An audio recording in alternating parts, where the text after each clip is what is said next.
This couple was enjoying a fun vacation when suddenly a massive wave hit and swept them both into the sea. They eventually washed ashore on a deserted island nearby. Instead of panicking or trying to call for help, they decided to embrace the adventure and experience survival in the wild. Together, they began searching for food and exploring every corner of the island. But the question is, will they have what it takes to survive in this lonely paradise? Let's find out right now!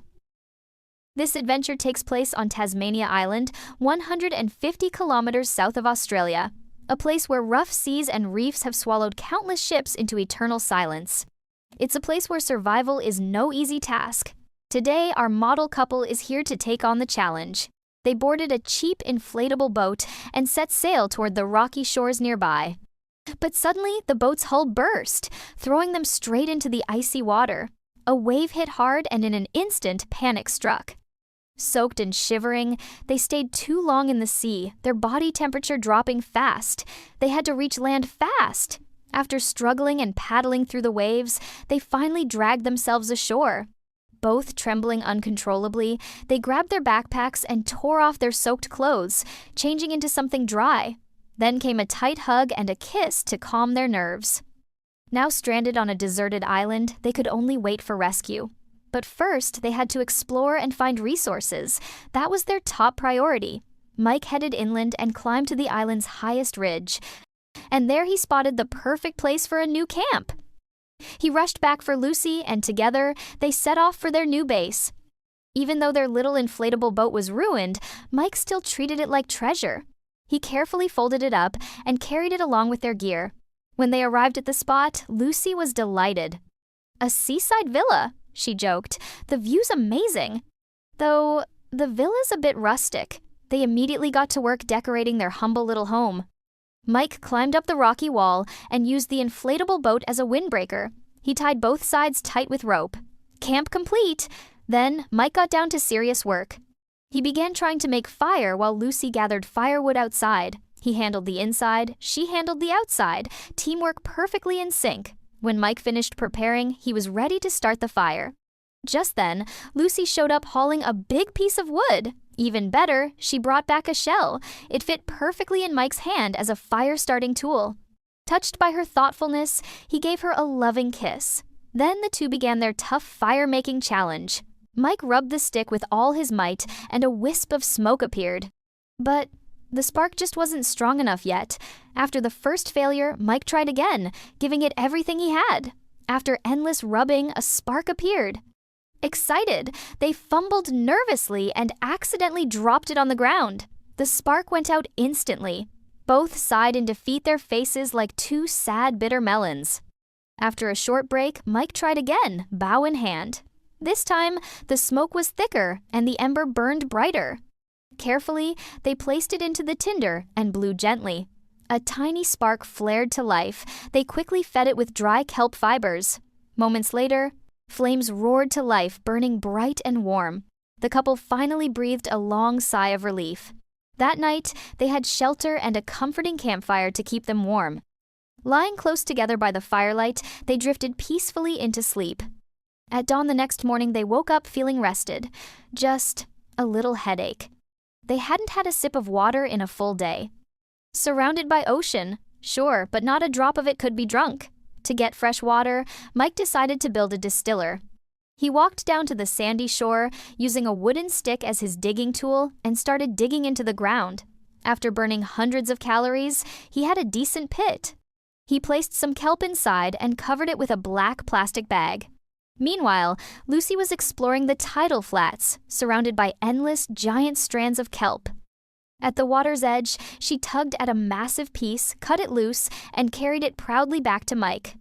"Not only is this stuff edible," she grinned, "it's eco-friendly and super useful." She threaded the kelp together with sticks, creating a giant natural container. Mike placed it inside the pit to collect fresh water. It worked, but very slowly. So Mike decided to double down, grabbing parts from the inflatable boat to explore for water. He walked across the island's grassy plains, heading toward a patch of greener land. There were still plenty of plants growing here, a good sign. He followed the lush trail and sure enough found a small puddle hidden among the tall grass. At last, fresh water. Problem solved. He filled his container to the brim and happily made his way back to camp. The tide was receding by then, and Lucy was combing the shore for food. This coast was teeming with seafood. It didn't take long for Lucy to spot something. Underwater, some rocks looked just a little too smooth. She pried one open with her knife, and when she lifted it up, Mike's jaw dropped. It was a massive abalone, rare and beautiful, a true delicacy served in fine restaurants worldwide, and worth a fortune too. Such a big one was a real treasure. Lucy kept foraging along the shore, and when the tide was low enough, they met back at camp. When Mike handed over a bag of fresh water, the two shared another sweet little moment. Lucy proudly showed off her seafood haul too. Now they had everything: fresh water, shelter, and fire. Island vacation life almost achieved. Happy and relieved, they shared another loving hug. Then, Lucy checked the distiller again, lifting the bag to find quite a bit of collected water. She crouched down right there and took a long, satisfying drink. Finally, quenched and content. With fresh water in hand, she returned to camp. It had been a day full of success. Mike downed the remaining water in one gulp, then poured the murky leftovers into the kelp container. He dropped in red-hot stones and it instantly began to boil. After a while, a pot of kelp and mushroom soup was ready. Lucy lifted it, took a sip, and her face lit up with joy. "Wow, this has more energy than a steak dinner," she laughed. Mike took a sip and instantly fell in love with the soup. Just as they were enjoying it, the weather flipped in a heartbeat. Dark clouds swallowed the sky, and the sea began to roar. They had to stop relaxing and rush to cover the shelter with a roof. Mike gathered a bundle of branches and started assigning tasks to Lucy. But Lucy's face changed in an instant, and a quarrel broke out. Their model couple moment was on thin ice. Still work had to be done, no matter what. They finally got the roof up, but because they weren't careful, it collapsed right away. Mike rushed forward to fix it, propping their shaky little home back up. Then, with a heartfelt kiss, they buried the hatchet and kept working. By now, rain had begun to fall. After hauling in fresh branches, the couple lay in the shelter, stomachs growling. Lucy placed the giant abalone on the coals to roast. Mike kept busy, darting in and out. After a while, the abalone turned crisp outside, tender within. Lucy reached in with her knife and, oops, dropped a piece. Seeing it covered in ash, Mike, not wanting Lucy to feel bad, claimed it for himself. In his heart, he smiled, then they each grabbed a piece. That rich, buttery abalone melted on their tongues. The flavor was unreal. It was a protein feast that rivaled dozens of steaks, leaving them blissfully satisfied. Full and happy, Lucy leaned in for a kiss, and their bond deepened in an instant. Night fell before they knew it. Fast asleep, warm and cozy, they were jolted awake by a piercing animal cry outside. The noise startled them both. Knowing there were no big predators on the island, they didn't worry too much. Day 3 arrived. They went out to investigate and found a small kangaroo that had been gnawed on. Mike guessed it was the work of local scavengers, but with resources so abundant here, they had no interest in this kind of protein. They left it and moved on, then split up to forage for food separately. Mike crouched in the grass and pulled up a plant, its tender core packed with carbs and delicious to eat, tasty and energizing. He also found succulents clinging to the rocks. Locals call them pig's face. Once used to treat scurvy in the old days and bursting with juicy sap. Mike munched away happily. On the other side, Lucy was doing just as well, finding bushes heavy with berries and gathering a whole heap. Mike then found bush-bred fruits, most of them edible, nicknamed wild bread for a reason. They spent the whole day collecting food. Back at camp, they regrouped, but Lucy looked worried. A leech had latched onto her belly. Mike jumped into action using a heated twig to cauterize and remove it. Crude but effective. Just a bit hard on the eyes. Still uneasy, Lucy had Mike do a full-body check, and once they were sure it was gone, they kicked off a well-earned feast. A spread of wild treats lay before them. A giant abalone paired with wild greens and fruits, the abalone went straight onto the coals to roast. Lucy busied herself grinding the peach pulp, then mixed in berries, and set it by the fire to bake. While waiting, they crunched on crisp, tasty roots. When everything was ready, dinner was served. They enjoyed a feast fit for champions and drifted into a sweet new day. At dawn, they carried hot embers to an open field and lit a signal fire. When the helicopter thundered across the sky, they quickly tossed on fresh branches, thick smoke billowed upward, and the two were rescued. Challenge complete. Louisiana this time, our model couple came camping here only to meet the worst drought in over 20 years. Wildfires raged through the forests. They were almost roasted where they stood. Suddenly, Mike dashed toward the burning pit, making Lucy gasp with worry to salvage whatever survival gear he could. They retreated to a safer zone, but things still looked grim. Mike assessed the risk. In these conditions, fire runs with the wind. They needed to move against the wind and steer clear of burning zones. With a quick plan set, they began pushing in a single direction. Fires raged on all sides, smoke everywhere, visibility near zero. Even breathing became a struggle. They stumbled through the chaos as gusts whipped sparks into swirling fire whirls. With the strong winds, Mike saw the flames starting to encircle them. He urged a faster pace and kept moving against the wind to escape. By sunset, at last they slipped out of the danger zone. They reached an area not yet burned but couldn't let their guard down. The fire could swing back at any time. For safety's sake, they needed a reliable shelter, fast. Mike stood, scanned the area, and scouted ahead. Soon, they found a spot with water. One big problem solved. He probed with a branch good news. It wasn't deep. Perfect for emergencies. That eased their nerves a lot. They picked a nearby tree and decided to ride out the night there. Mike leaned against Lucy, exhausted after the long day, and drifted off to sleep. Before dawn the next day, they realized the wildfire was on them again. It was dangerously close. They grabbed their gear and ran, putting more distance behind them as daylight slowly broke. They pushed through the forest and found another small pool ahead. For now, these puddles were their only water. Lucy grimaced, but they had to accept reality. Out of immediate danger, they finally paused to rest and refuel a bit. They gathered kindling and tinder first, then lit a small campfire. Mike filled a cup from the puddle and set it to boil. While it heated, Lucy took a breather nearby. But in the distance, the wildfire was sweeping toward them again. As daylight began to fade, it was clear they couldn't rest. Given the situation, stopping wasn't an option. They could only keep running. In this desperate moment, Mike came up with a bold idea. He started setting fire to the ground nearby. Lucy froze, completely confused. Why on earth would he start another fire? He burned a small patch of land, then quickly put it out. It was a survival trick, creating a fire break. It worked, but this time things got out of hand. The flames spread faster than expected, and thick smoke rolled in all around. Breathing became nearly impossible. They had to flee fast. Sparks flew as they ran, leaving a trail of fire and ash behind.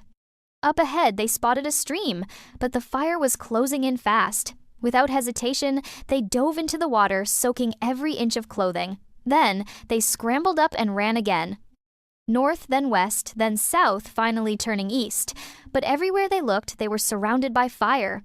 Panic set in. Mike knew they needed one last plan to finish what he'd started earlier, a true fire break. They reached an unburned patch of land, and Mike quickly explained what they had to do. Then, they split up to act fast. Mike grabbed a shovel and began digging hard into the ground. Lucy worked beside him, clearing away all the dry debris. After a long stretch of frantic work, Mike dug out a deep pit. Next step, build a shelter. He gathered logs for structure, but first, soaked them in water nearby to keep them from catching fire too soon. Once the frame was ready, they headed to the waterhole collecting damp leaves and brush. They layered it over the frame and sealed it with thick mud. After about an hour of hard labor, their fireproof shelter was complete. Lucy stepped into the water once more, soaking herself completely. Meanwhile, Mike lit small fires around the area to burn out nearby fuel. As he waited, he too waded in and drenched himself. Then, rising from the stream, he lit a full perimeter burn. Thick smoke began to roll in, but it was still bearable. Once everything was ready, they rushed into their handmade refuge, their last defense against the wildfire. Flames surrounded them on all sides, every escape route gone. Lucy, anxious and trembling, decided to record their final moments. "If this is it," she whispered, "then so be it." Mike nodded quietly. He'd done all he could. Now fate would decide the rest. Minutes passed and the inferno reached their shelter. This was the ultimate test of courage and love. They huddled together in silence with nowhere left to run. Side by side, they faced the firestorm head-on. The moment felt unreal, and when they finally stepped out, the wildfire had already swept through, leaving devastation all around. Yet, the two of them were safe. Shaken, but alive. They gathered some branches nearby and lit a small campfire. Sitting on a charred stump, they hugged, kissed, and lifted each other's spirits. As night fell, they spent the night right there. By morning, rain began to fall. Wildfire was no longer the threat, but now everything was wet and cold. They needed to move. They knew there was a town to the south. Heading that way gave them the best chance of rescue. So they set off, hiking south. Everywhere they walked, scorched earth and ash. They even saw a tree burned clean through like a hollow pipe. It was shocking. They kept moving forward and spotted something ahead. Up close, it was protein from the heavens. A roasted armadillo lay on the ground. Lucy refused to touch it. Her reaction left Mike stunned after all these days hungry. How could they pass up a meal? But Lucy insisted armadillos can carry leprosy, and who knows about this one? Mike was torn, so he asked Lucy to clean it thoroughly. Even if there were pathogens, proper cleaning and high heat should take care of them. They were nearly 3 days hungry. He didn't plan on starving here. Carrying the charred armadillo, they walked a bit farther and reached a blackened clearing. This time, Lucy would handle it. Nervous but determined, she grabbed hold and jumped at her own touch. She hesitated again. Seeing this, Mike comforted her, a hug, a kiss, a boost of courage. Feeling steadier, Lucy stepped aside, pulled out her knife, and sliced in from the edge. She worked while squealing the whole time. Mike sparked up a campfire, laid fresh branches for a makeshift bed, and set some water to boil. He gathered more firewood, while Lucy, after wrestling with her nerves, grew more confident and deft. She peeled away the outer shell, split the belly, and removed the organs. After some painstaking work, she tucked the fresh meat back into the shell and brought it over to camp. Mike reached out to pat her shoulder, impressed, but got playfully swatted away. Then, he grabbed a few sticks, skewered the meat, and set it over the coals to roast. After what felt like ages, the meat sizzled and dripped with fat. To be extra safe, they left it on a bit longer. Only then did they finally take a bite. It tasted a bit like crocodile, surprisingly delicious. Rich, fatty, satisfying, even Lucy had to admit it was great. She sang its praises again and again, and they devoured it like royalty. As night settled in, they laid down a soft, makeshift mattress and sat by the fire, savoring every last bite. That's how they ended the day. At dawn, they started with a cup of hot water, then followed their daily routine. Mike set direction markers on the ground, and they began trekking across the scorched lands. Though the wildfire had passed, they still felt a gnawing unease. After a while, they heard a strange noise like the buzz of a chainsaw. They quickened their pace, pushing through a tangle of fallen branches. Up ahead, people were clearing the road. Signs of civilization at last. Challenge complete. This time they ventured into the Colombian Amazon. With a borrowed canoe, they drifted into a narrow channel and soon the boat wouldn't budge. Here came the problem: someone had to get out and push. But the water held crocs, piranhas, and electric eels. They hesitated, afraid to enter. After a struggle, Mike, being the muscle, gritted his teeth and waded in. He shoved a few meters, then scrambled back aboard, heart pounding.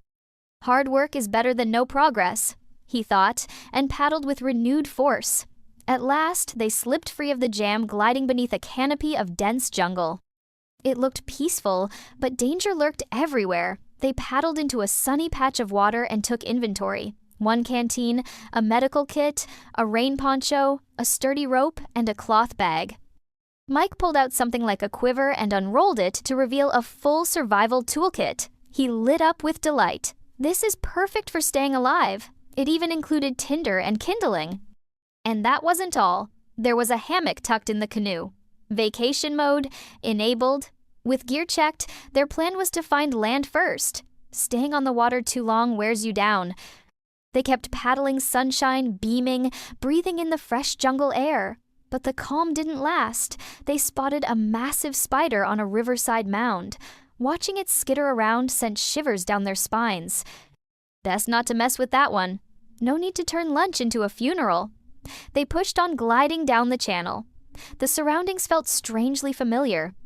After burning through thousands of calories, Mike was starving. Out here, protein isn't easy to come by. Luckily, a short paddle later they found a rotting log. They rummaged through it, but came up empty. They moved on to another spot, hacking into a stump with a machete. Also, nothing. Well, third time's the charm. They kept searching inside a tall, rotting log, hacking away, like chopping vegetables. Then Mike dug in with his bare hands and soon struck gold. A plump, wriggling bundle of pure protein. Mike's eyes lit up with satisfaction. Lucy handed over a container to hold it. Where there's one, there's usually more. They dug for a second, then a third, each one as big as the first. Satisfied, they sat back in the canoe ready for a gourmet jungle snack.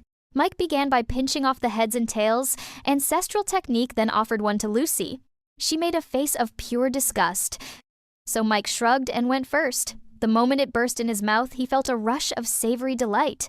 One bite in, and he shivered with satisfaction. Seeing he was fine, Lucy hesitated less. She picked one up hand, trembling, her mind torn in a silent war. She rinsed it in the river water and slowly brought it to her mouth. Before biting, panic struck and she tossed it away. She took a deep breath, washed another one carefully, and popped it in quick. After a few chews, she realized it wasn't that bad. Mike finished the last one with gusto, and together they'd managed to fill their stomachs halfway. Then it was time to keep going, paddling downstream once more. An hour slipped by and the sun began to set. They stopped beside a massive tree trunk. No land in sight, so they'd have to spend the night in the canoe. They needed to set up some kind of rest spot. Conditions were rough, but Mike had an idea. He decided to rig up a hammock over the canoe. But behind him, Lucy spotted venomous centipedes crawling on the bark. She panicked immediately. Mike told her to hold steady on the trunk, but she couldn't. So he climbed up to help clearing the area of branches and insects first. Then he tied one end securely, and soon the water hammock was ready. It felt surprisingly comfortable. The only problem there was room for one. As night fell, Mike insisted Lucy take the hammock, while he stayed seated in the canoe. And that's how they survived the night barely.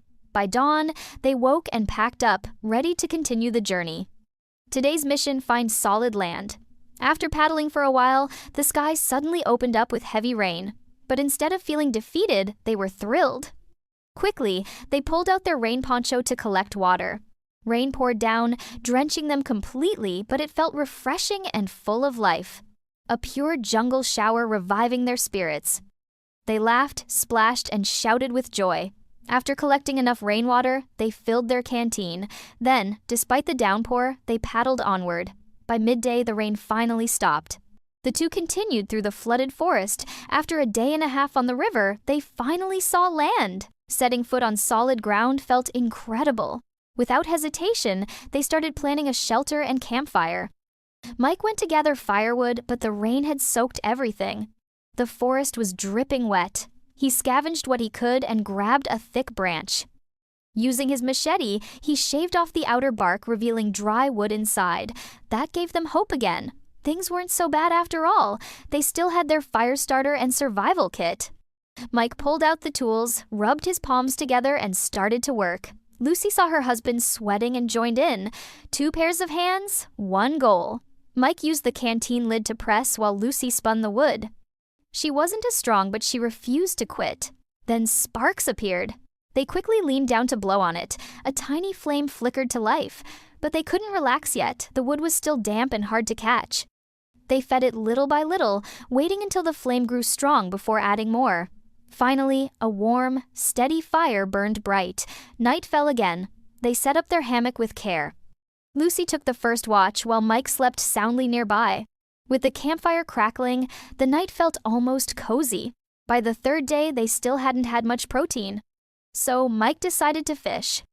Their mosquito net became an improvised fishing net. He tied it between 2 sticks and tossed it into the water. a test scoop first, and to their surprise, he caught one easily. It was small but proof that fishing worked. Energized, Mike cast the net again. This time, jackpot! They pulled up a huge armored catfish. Lucy lifted it, its body covered in scales like armor plating. Both burst into laughter and kissed in delight. One celebratory smooch later, Lucy proudly used Mike's ancestral pinch and clean technique.